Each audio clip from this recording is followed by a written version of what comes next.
And baseball has a bunch of great things going on right now. They've got the Yankees with the best record in the league. They've got Aaron Judge going for 65 home runs for sure.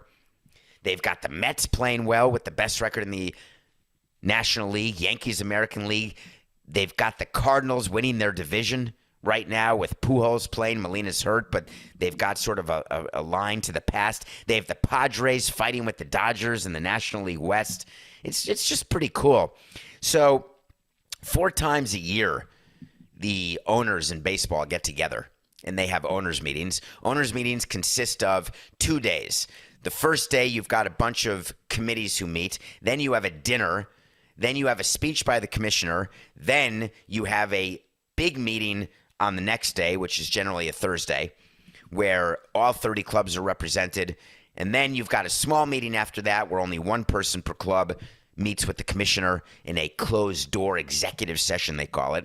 And then the commissioner meets the media. So his PR people are all around him, and they're getting ready, figuring out what he's going to talk about, what the media is going to ask, what points he has to make. And Rob Manfred met the media today on the day the NBA championship was won. Not the timing that Rob would like, because his news is getting buried by the fact that the Warriors won the title tonight. Although Rob Manfred would tell you he'd rather get buried today and not have a game Sunday. He wants the NBA season to end. As I told you, we all pretend that we root for the NBA. We root for the other teams in our home, right? We love the Heat. We love the Dolphins. We love the Panthers. Horse hockey. We want them all to lose every single game they play. And they want us to lose every single game we play. That's the reality of it. But we pretend that's not the case. We sing Kumbaya and hold hands and support each other and buy season tickets from each other and cheer, etc. But no, we want them to lose. So Rob Manfred meets the media today. And what do you think is on the minds of baseball media?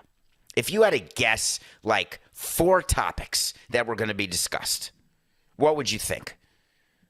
Oh, Coco, we have no studio audience. Like, I can't even take suggestions. I can't even interact with anyone. All right, I'm going to look in the camera right now, Nothing Personal with David Samson YouTube channel, and I'm going to say, what do you think was going to come up in the Rob Manfred press conference? What'd you say? Oh, the pitch clock? Yes. Did you know the pitch clock is being instituted right now in the minor leagues? Pitch clock means get your ass on the rubber and throw the next pitch. Stop walking around. Stop staring in at the signs. Stop rubbing rosin and spider tack all over and touching your ass and touching your hat, wiping your sweat, stepping off the rubber, throwing to first. Let's go. The minor leagues have a have a pitch clock instituted, and the time of game has gone down measurably, like 14 minutes in games where they're using a pitch clock. Rob Manfred was asked, are we seeing it? Are we ready? And you know what he said? We're back to the usual baseball.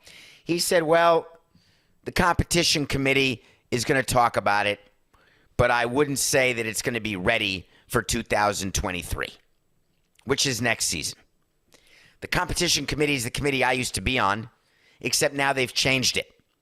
Now the competition committee, as constituted in the most recent collective bargaining agreement, consists of 5 members that the commissioner appoints and 4 members from the players' side. So the commissioner's office still rules the committee.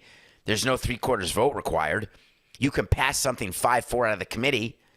But guess what?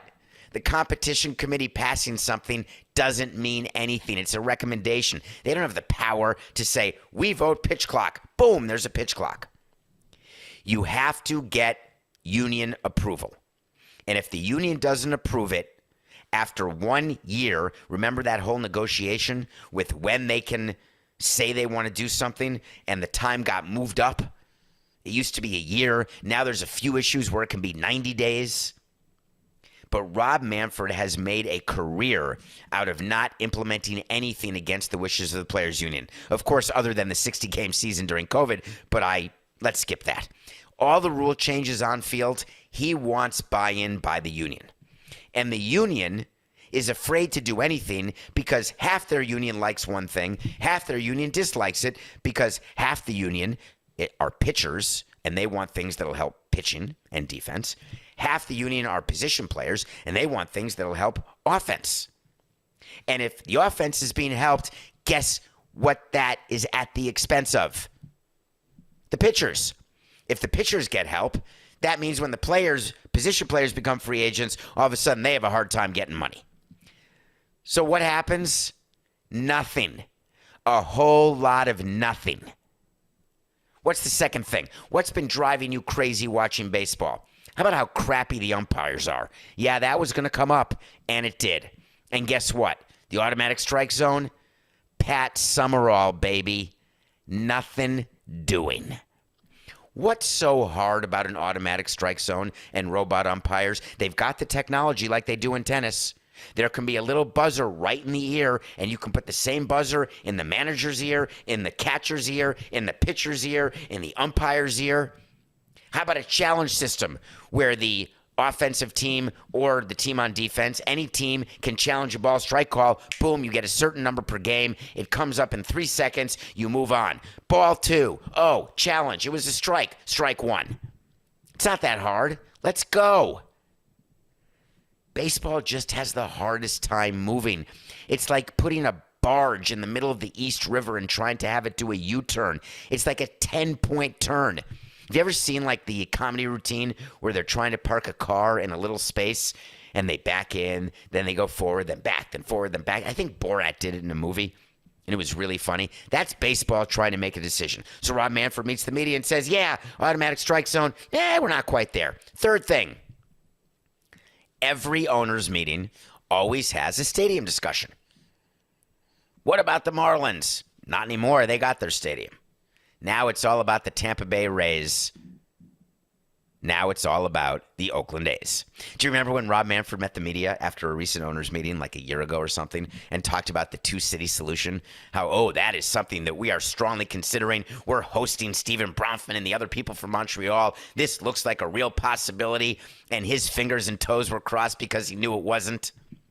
Do you remember when the Oakland A's had permission to move to Vegas and seek relocation in Vegas, and the A's owners were buying land in Vegas and they were figuring out where they were going to move, and they did that survey? Go back to an old Nothing Personal episode, Coca. I don't know which one it was, where we took the survey about whether or not people in Vegas would want to go to baseball games. It was the biggest crock of crap survey I've ever seen. That's like when you're on hold and they say, hey, after this call, would you be willing to stay on and answer 2 questions of a survey? No. Why can't I do it while I'm on hold for the 20 minutes waiting to find a live person? You want me to be on hold, listen to the music, and then the recording that comes on and says, we are experiencing unusual delays. Unusual call volume. We will be with you in and then there's silence and you think, oh my God, it's a person. And then it's the same recording. How about asking me to do the survey then? I got nothing else to do. And why do only some companies, while I'm at it, have the technology for the callback automatic? Everybody should have that. Put your number in, call me back when it's my turn. Don't make me sit on hold. Oh, I get. Do you ever get a call waiting when you're on hold trying to get through to someone and you don't want to go to the call waiting for fear and you're like, oh, I got to go. I'm on hold on the other line. Can't lose my place. I can't get more time and I'm getting older. The amount of time that I spend on hold? No, I'm just kidding. Beth does. Thank you, Beth. That's an inside joke. Not really. Beth's my assistant. I don't like being on hold. It drives me cray-cray. Why are we talking about hold? I have no idea. This is a Friday. You are live on Friday. I don't know where we were. Whoa, Vegas. Rob Manfred. Yeah, Vegas is really good. Now he meets the media yesterday. The Oakland A's are getting close in Oakland.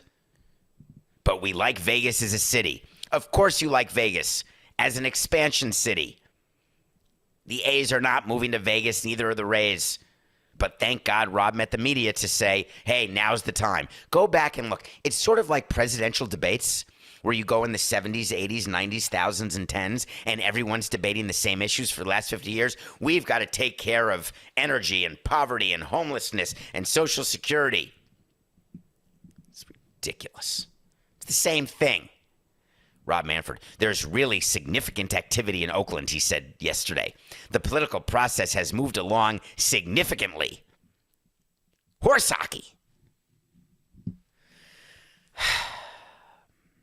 Okay.